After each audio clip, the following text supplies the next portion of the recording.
Pepsi is a global soft drink company that has been around for more than a century, competing with arch-rival Coca-Cola. The company has experienced many interesting events, from being threatened with bankruptcy to being sued for not delivering a promised jet, from having the sixth largest navy in the world for a while to causing turmoil in a country. Let's take a closer look at some of the interesting things Pepsi has been through. Pepsi used to be officially called Pepsi Cola, but because of competition with Coca-Cola, the company started to call its products just Pepsi. This is because there is a perception that the cola product belongs to Coca-Cola, and that other brands that make this product are imitations of Coca-Cola. Although Pepsi has been overshadowed by its rival Coca-Cola since the day it entered the market, it has always maintained that it makes the best cola. To prove this claim, they have been running a marketing method called the Pepsi Challenge since 1975. This is the blind taste test we all know. In other words, people taste both without knowing which brand of cola is in which glass and decide which is better. People who take part in this blind taste test usually say that the glass with Pepsi is better. Looking for new markets, Pepsi focused on creating a marketing campaign for Black people at a time when racial discrimination was at its height in the United States. At that time, all brands planned all their campaigns and marketing strategies for white people. They were reluctant to run campaigns for Black people.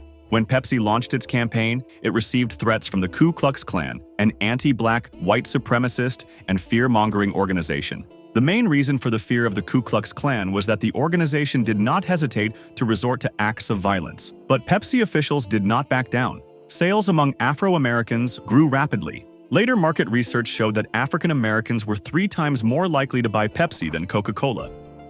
Despite strong rivalry between the two companies, several senior former Coca-Cola employees offered to sell some Coca-Cola secrets to Pepsi. Pepsi refused, and not only that, it reported these people to the FBI. It also informed the Coca-Cola company about the matter. Although Pepsi's behavior appears to be gentlemanly, experts interpret it differently. If Pepsi had bought the secrets and this situation had come to light, the company could have faced huge lawsuits. In addition, the brand's public image could have been irreparably damaged.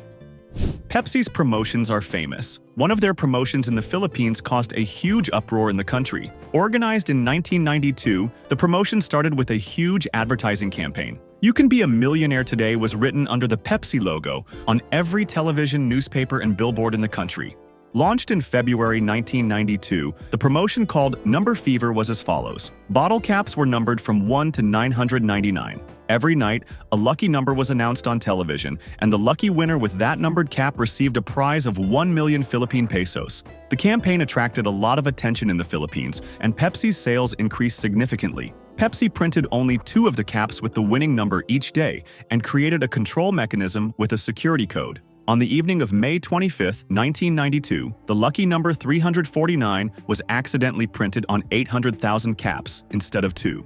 In almost every neighborhood, on every street, many people saw the number 349 written under the cap of the Pepsi bottles they had bought and were overwhelmed with joy, thinking they were millionaires. As news spread of those who had found cap after cap with the number 349 written on them, other people also rushed to Pepsi outlets. Filipinos traveled by car and motorbike to the most remote outlets, competing with each other to buy the remaining Pepsis. At the end of the day, company officials announced that they had made a mistake and would not pay those who found caps with the number 349 on them. That's when all hell broke loose. Many of the Pepsi distribution trucks were stoned, and some were burnt. Molotov cocktails and homemade bombs were thrown at its factories and offices. Company executives received numerous death threats. Executives began to live with 24-hour bodyguards. Managers' working hours were constantly changed for security reasons. The company's foreign employees left the country. Distribution trucks delivered products with heavily armed guards. In all, 5 people lost their lives. After the events died down, thousands of people who had Pepsi caps with the lucky number on it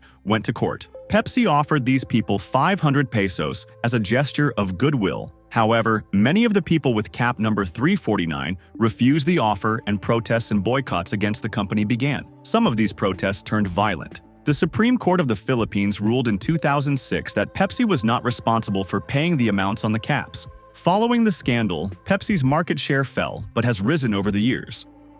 The Pepsi commercials with Michael Jackson, the king of pop, attracted worldwide attention in the 80s and 90s. During the filming of the commercial in 1984, an accident occurred that would leave a permanent mark on Michael Jackson for the rest of his life. One of the fireworks that exploded during the filming hit Michael Jackson on the head, and his hair started to burn. Jackson, who was taken to hospital, suffered second- and third-degree burns to his scalp. As a result, the King of Pop permanently lost some of his hair. He wore a wig for the rest of his life, but he did not sue Pepsi over the incident. He wanted the compensation he was supposed to receive to be donated to the burn center where he was treated. He also asked the burn center to treat people who were not in good condition in return for this donation.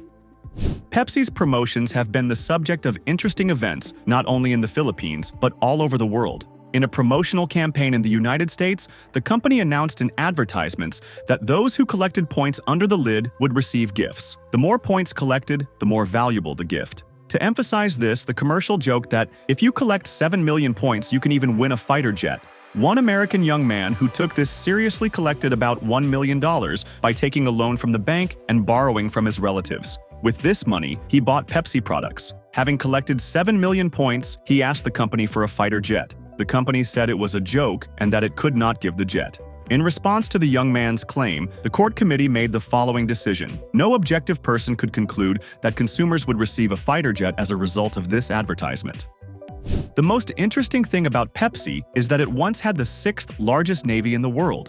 In 1959, a spontaneous meeting took place between the then U.S. President Richard Nixon and the leader of the Soviet Union, Nikita Khrushchev. Richard Nixon was accompanied by Donald Kendall, then head of Pepsi. Kendall offered Khrushchev a glass of Pepsi. Khrushchev liked the drink and immediately made an agreement to sell it in the Soviet Union. There was just one problem. The Soviet currency, the ruble, had no validity in the world at that time. To overcome this problem, they came up with a barter agreement. Pepsi would give the Soviets Coke, and the Soviet Union, the world's largest producer of vodka, would give Pepsi vodka. As a result of this agreement, Pepsi entered the U.S. alcoholic beverage market. However, when the Soviets invaded Afghanistan in the early 1980s, America began to impose a total embargo on the Soviets. This embargo included vodka, which was paid to Pepsi in exchange for cola. But the Soviet people had become addicted to Pepsi. Demand for the drink grew by the day. Fearing how the public would react if cola sales were stopped, Soviet officials began looking for new ways to continue trading with Pepsi. The new solution the Soviet authorities came up with was quite interesting.